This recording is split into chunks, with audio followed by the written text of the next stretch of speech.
Going into 1985, the toy manufacturing company Hasbro was coming fresh off the multimedia successes of My Little Pony, Transformers, and G.I. Joe. Still, they wanted more. They wanted the type of success their rival company Mattel was having with the Barbie doll. The Hasbro execs got to work with the Griffin Bacall advertising agency and its subsidiary Sumbo Productions on a concept that could speak to young girls the way the Joes and the Robots in Disguise work boys. To that end, they came up with the idea of two rival all-girl music groups. In a way, the concept actually made sense, as the 1980s saw a boom in the popularity of all-girl groups like the Go-Go's and the Bangles, who not only sang but also played instruments as well. So if you were a girl who was maybe just outside of the age range for those groups, having something that you could latch on to seemed natural. The toy line and subsequent promotional television series would revolve around Jerrica Benton, who inherited a record company from her late father Bennett. Jerrica would also inherit a powerful computer called Synergy that could generate hard-light holograms. Jerrica would use Synergy to create a persona called Jem, who would front a band called the Holograms, consisting of Jerrica's biological sister Kimber and adopted sisters Aja and Shauna. Later on, another girl named Rhea would be joining the group. Jerrica's chief rival at Starlight Records was her father's business partner Eric Raymond. He wanted total control of the company so he could promote an all-girl punk rock troupe called the Misfits, whose name no doubt caused confusion among supporters of the death metal band fronted by Glenn Danzig. The Misfits lineup consisted of lead singer Pizzazz, guitarist Roxy, saxophonist Jenna, and keytar player Stormer, who was the most mild-mannered member of the group. The Misfits would often plot to take down Jem and the Holograms, usually coming up short in the process. Jem and the Holograms proved to be rather popular, with its tie-in television series running for over 3 years in both broadcast syndication and cable TV reruns. Still, over time, even though it had a massive following, it would eventually fade from popularity.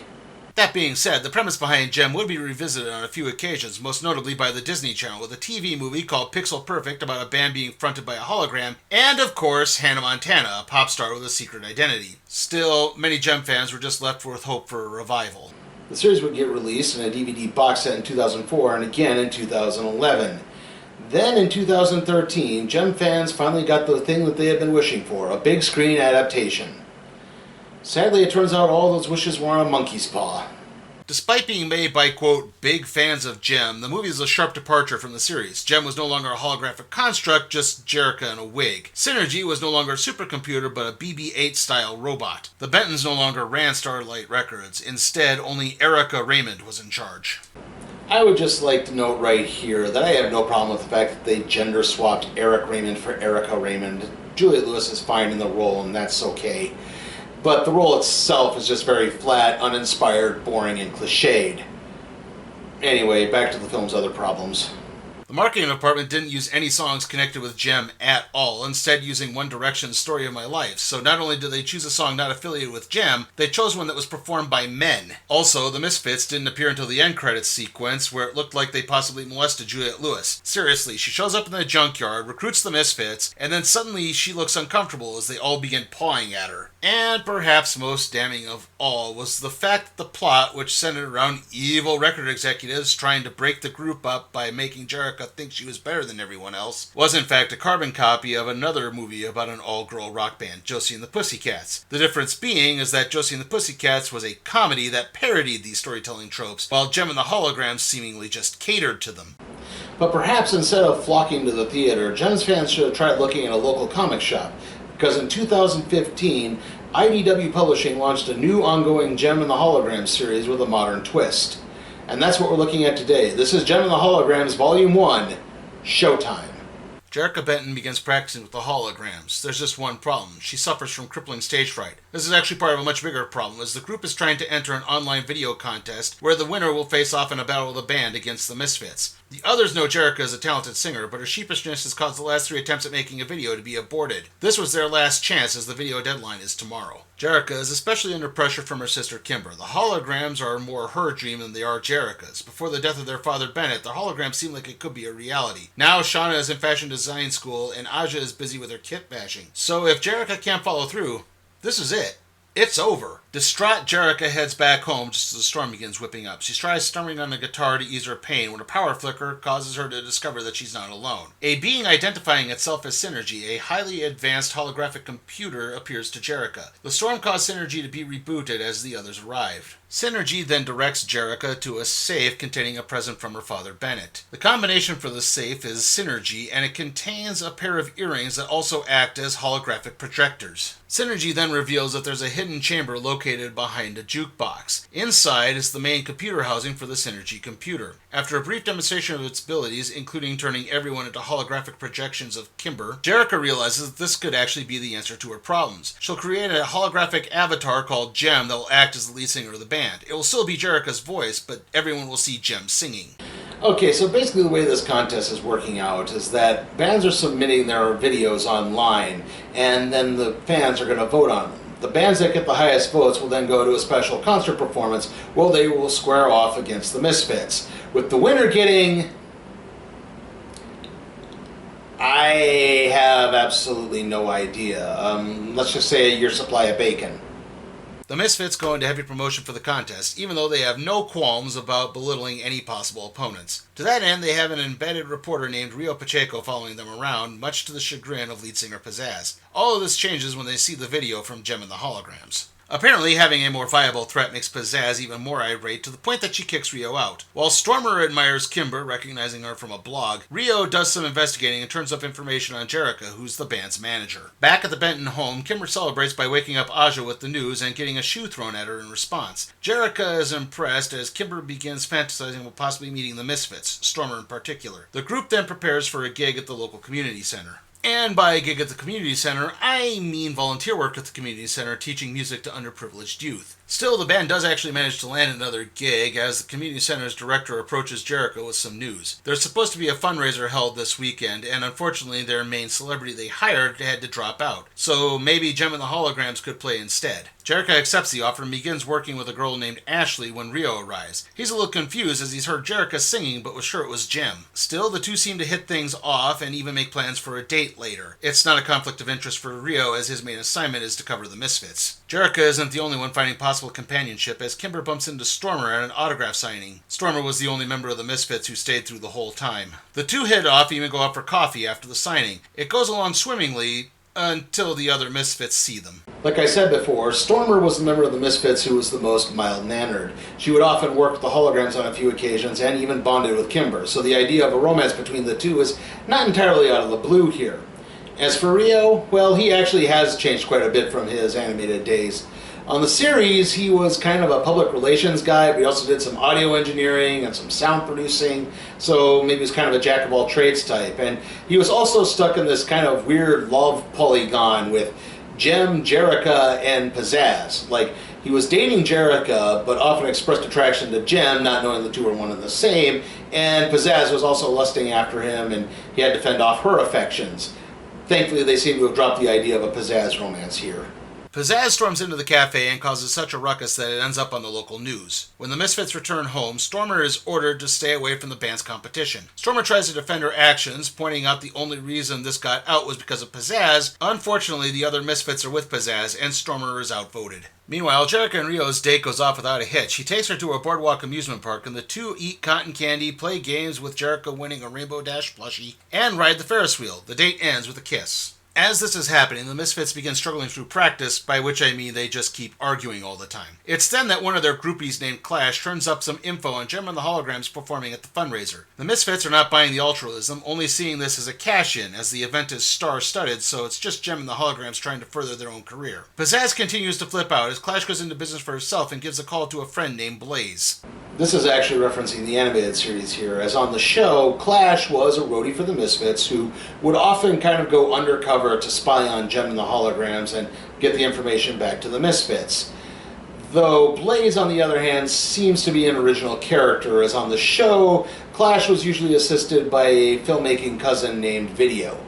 Jerica, Aja, and Shauna begin loading equipment for the fundraiser concert while Kimber is conspicuously missing as she's out with Stormer. The two of them have been secretly texting the whole time. Stormer points out the relationship between the two just won't work out and leaves a heartbroken Kimber behind. However, Kimber is a bit more determined and doggedly pursues Stormer, and the two eventually wind up kissing. Meanwhile, Clash begins her infiltration by posing as a member of Blaze's catering team. This is all being done in exchange for Blaze getting to meet the Misfits. Inside, Rio pops up after being able to get a ticket for the show. He's beginning to wonder about where exactly Jem is, as she's never appeared in public with the other members of the band.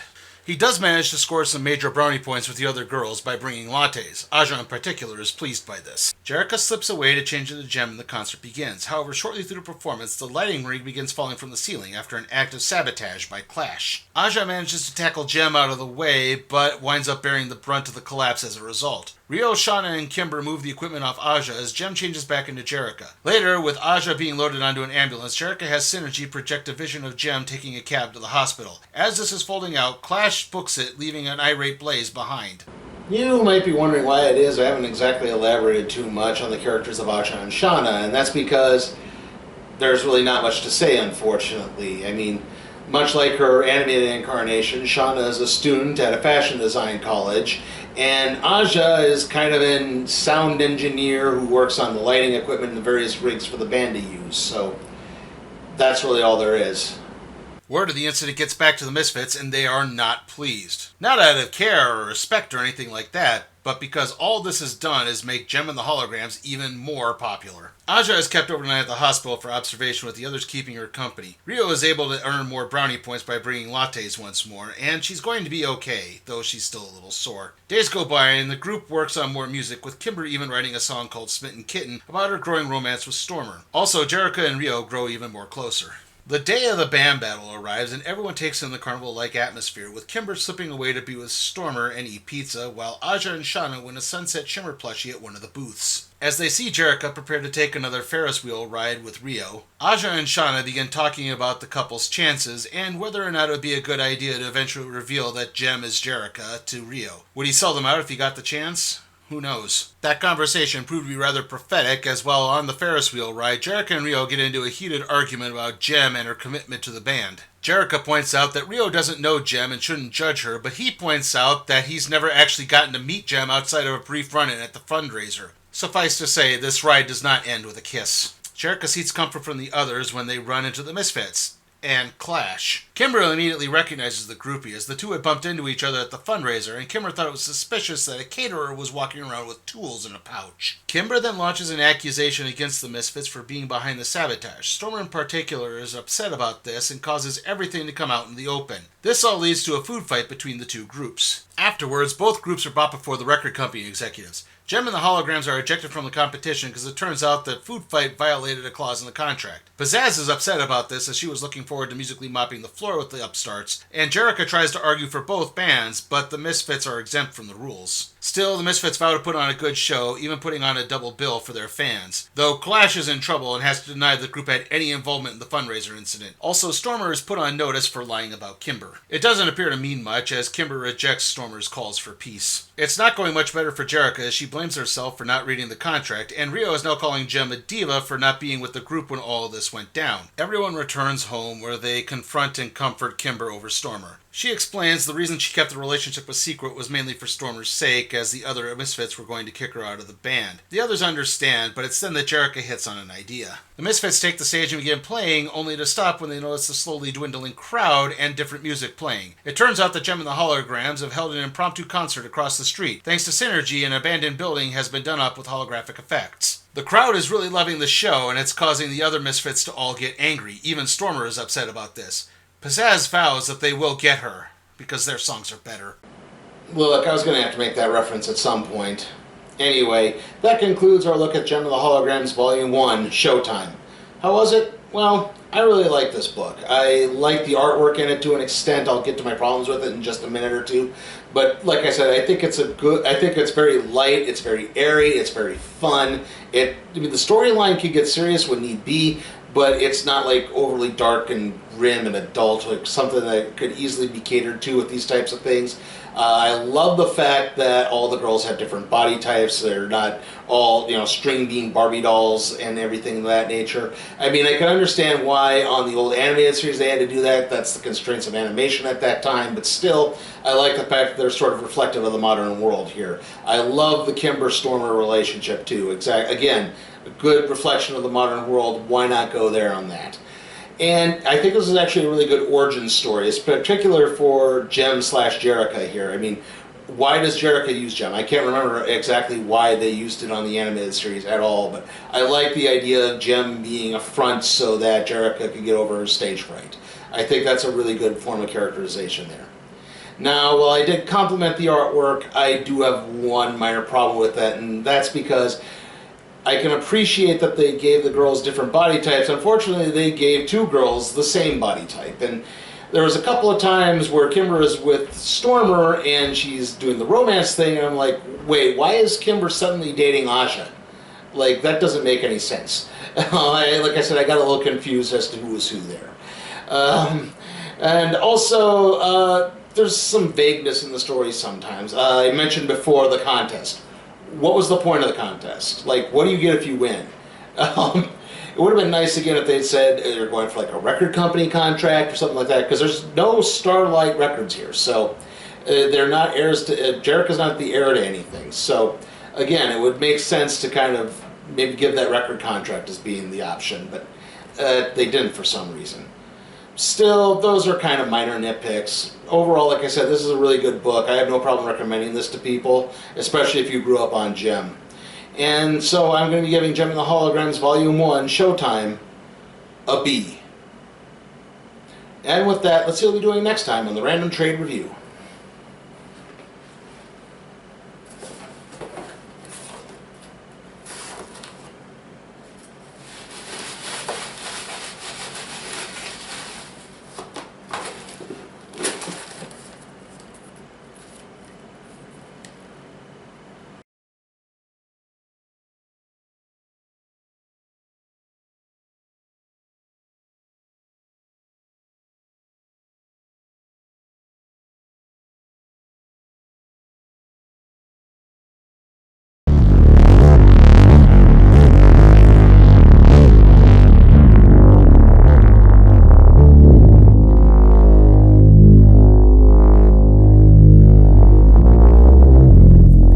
Remember, you can help support my channel at patreon.com/sleepytimeforcatproductions.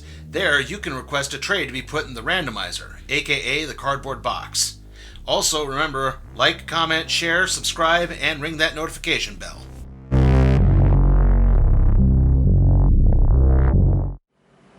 Oh, one last thing before we go here. If you are looking for a means to stream Jem legally, it is available on the Tubi streaming service. That's T-U-B-I, Tubi. I think it's on a couple of other ones, I'm not sure. It used to be on Netflix, it's not there anymore, but it is on Tubi, and it doesn't cost you a dime to stream it. See you all next time.